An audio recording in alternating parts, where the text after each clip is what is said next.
August 8th of 2010, my life was forever changed. I have 3 children. They're 9, 10, and my oldest son would be 23 this year. My son was visiting with his family, and we had been texting all day and talking, and he was supposed to come home and have family time with me. And he was visiting with his father and his friends, and they were at a teen gathering, just no different than we've done when we were 20. My son was 2 months from his 21st birthday. He was standing outside with his friends and his family, and a gang came down the street. They were Bloods. And my son is not affiliated with the gang. My son was a college student.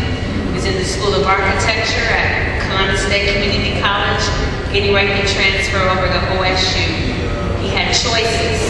His choice was, I'm not carrying a gun, I'm not selling drugs, but I'm not going to sell out to my friends, because we grew up together, and it's not his fault that they chose a different lifestyle. All he was there to do is to try and keep his buddies on track. Well, my son was standing, gang came by, cowardly went behind a fence and shot 50 rounds from a semi-automatic. Shot my son in the head, he was killed instantly. All due to street violence. They were coming out to the east side, from the south side to the east side of Columbus, to deal with Crips.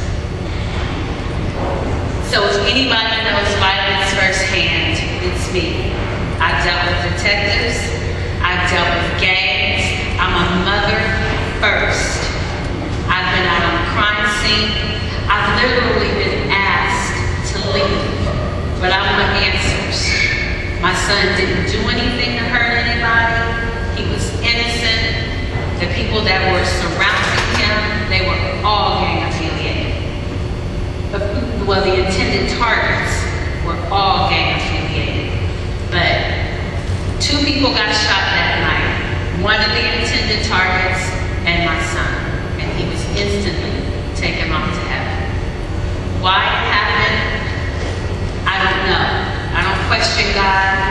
I don't question his motives. I don't question why. I'm a Christian woman. My son was a Christian young man. My son was known to be the light out in all of that gang activity. I feel as though it was a home invasion because his father and I had shared parenting, and that's where he lived half of his life. So for somebody to come in my son's territory and disrespect the neighborhood like that, that's wrong. We have the funeral services. The intended targets are still running around. They're still walking around. Lots of unanswered questions. My message to you is, it doesn't matter what your social status are. My daughter over here, she made this. She goes to Ohio State University, and it says, bullets are nameless. If you look through this, you will find every nationality, you will find every occupation. No one is subject not to be hit by a bullet, because it's only getting worse. Police can do only but so much. It starts at home. It starts, you as parents, it starts at home. You have to educate your children, know their environment, know who they're hanging around. The sad part was the young men that my son was hanging around, yes, they were in gangs, but because of the heart he had compassion for his friends. And to separate him from his friends because he knew I have to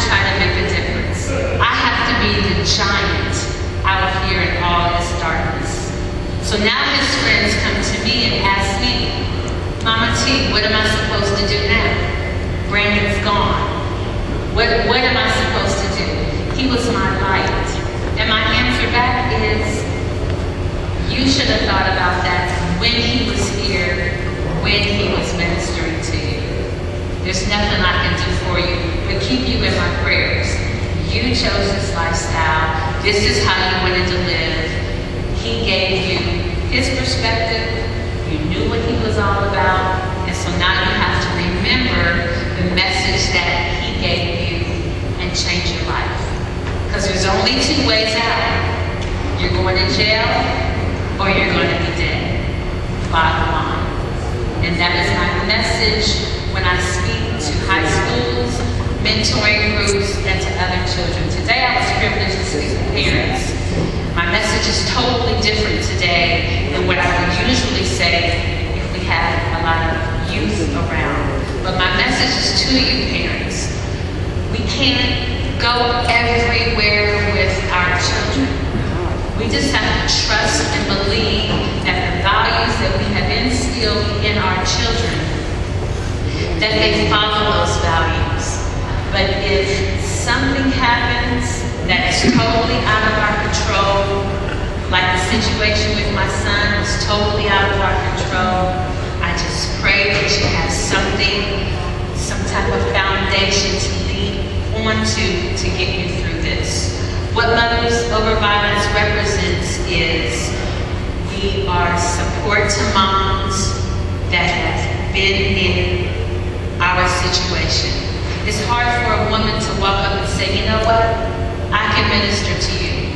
But if she hasn't walked in my shoes, she's gonna look at me and say, well, you can't tell me nothing because you don't know how I feel. I know exactly how you feel and I know exactly what you're going through. The second thing we do is violence prevention. We try to talk to the youth. We try to give them alternatives and solutions. The third thing we do is we go into problem schools. It is what it is. We go into problem schools and talk to problem youth. That is my #1 focus. The fourth thing that we do, if there are youth that are out there that want to get out of gangs, that want to live a street life, we're available. I have business cards. I have a website. I am here. I understand. I've been on both sides of the traffic, so I understand. So the message I want to leave you with, I'm going to pass the mic over to Rachel. No? You good? You sure? Okay. I think I covered everything. That's what she's telling me. But my message to you parents, aunts, uncles, grandparents, guardians, love your children. You know, in my situation was far beyond my control and my son's control.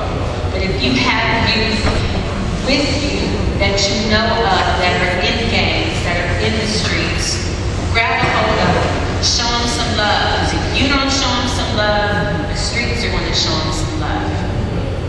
And the love they find